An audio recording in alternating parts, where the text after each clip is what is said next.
Salutations, respected viewers. This is George from Ireland, and I'm speaking to you from my plush television studio. This is about the United States' steel tariffs on many countries. Well, they're kicking in about now. President Trump announced this a couple of months ago, that these things were going to start. Why is Trump doing it?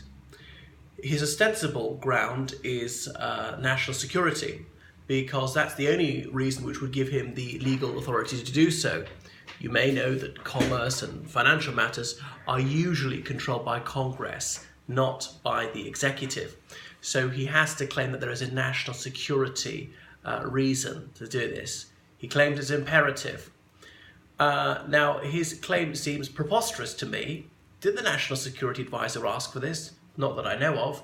If he did, I would like to see some evidence, some memorandum from a couple of months ago or more, when he said this is absolutely vital to national security. Did the Joint Chiefs of Staff say this? Was Trump speaking to his generals, admirals and so forth, and they said, you know what we really need more than anything else to beef up our defences? It's a steel tariff. I am conscious that there is a national security argument for this one. It seems to be rather distant and somewhat feeble, that the US needs these steel-based industries in order to produce weapons, and supposing all steel manufacturing went to the wall in the United States, then the US would find it more difficult to produce its own weapons, would be more reliant on purchasing from abroad. Supposing there were a war, some of these countries which sell weapons to the United States might no longer do so. There might be enemies, or they might be neutrals, or even allies, but unable to ship things will be intercepted by enemies. So all right, one does need steel for military manufacturing. However, I suspect that the ostensible reason for him doing this is to save jobs in certain Rust Belt states. I don't mean to be demeaning when I use that expression. Such states were key to Trump's win in 2016, where there are smokestack industries. So his ulterior motive for doing this is, I suspect, the midterm elections to buoy up the Republican performance in those. It was looking quite grim for the Republicans until recently. That's part of the reasons why so many of them were leaving Congress. They were rats off a sinking ship. Paul Ryan, eat your heart out, because they thought they were going to be getting a shoo-in in November. However, the opinion polls are actually looking up for the Republicans. They're still behind the Democrats, but not by much. And as the Democrats traditionally have trouble with turnout, it looks to be very close indeed. So the Republicans might even retain control of the Senate and the House. We'll see.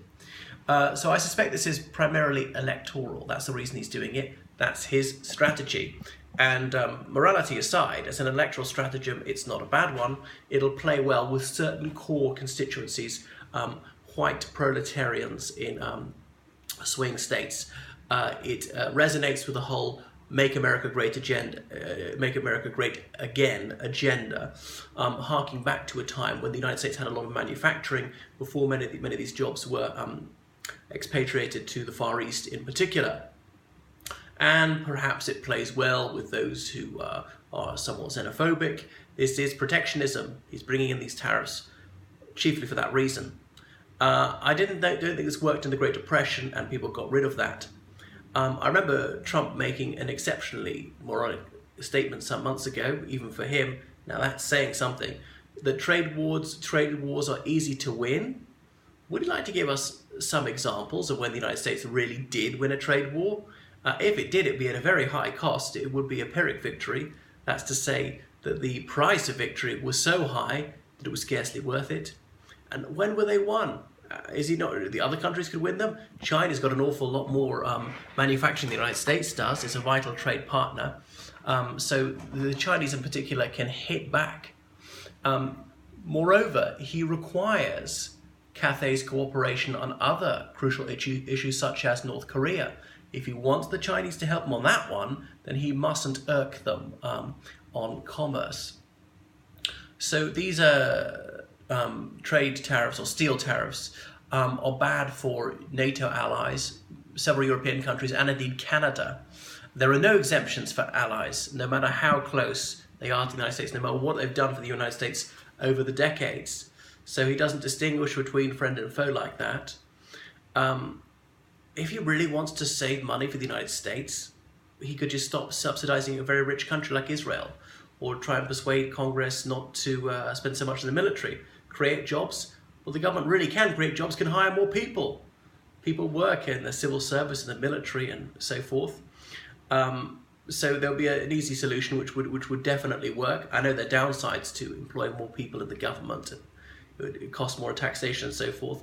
But if increasing employment is really what he wants to do, there is a way to do it which would definitely succeed. Far more people use steel than produce steel in the United States, so it'll hit other areas of the American economy by raising the cost of steel. It's been criticized by most of the Republican Party. Trump has broken pledges on withdrawing from Syria, withdrawing from Iraq, withdrawing from Afghanistan, building that wall along the border with Mexico, which he said the Mexicans are going to pay for. Medicare, on Medicaid, on draining the swamp, on kicking Wall Street out of Washington, and I could go on. So even Trump has to deliver on a few promises. He can't renege on all of them, and that's why he's finally making good on this one. So it may yet work for him in the short term, might get him and the Grand Old Party through the midterm elections in November.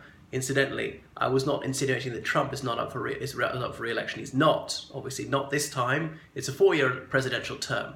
I suspect you all knew that. And would it help him in the forthcoming presidential election in 2020? It might do. We cannot take Trump's defeat next time for granted. Some people speak as though that's a foregone conclusion. Despite his utterly repugnant behaviour, he may yet be re-elected.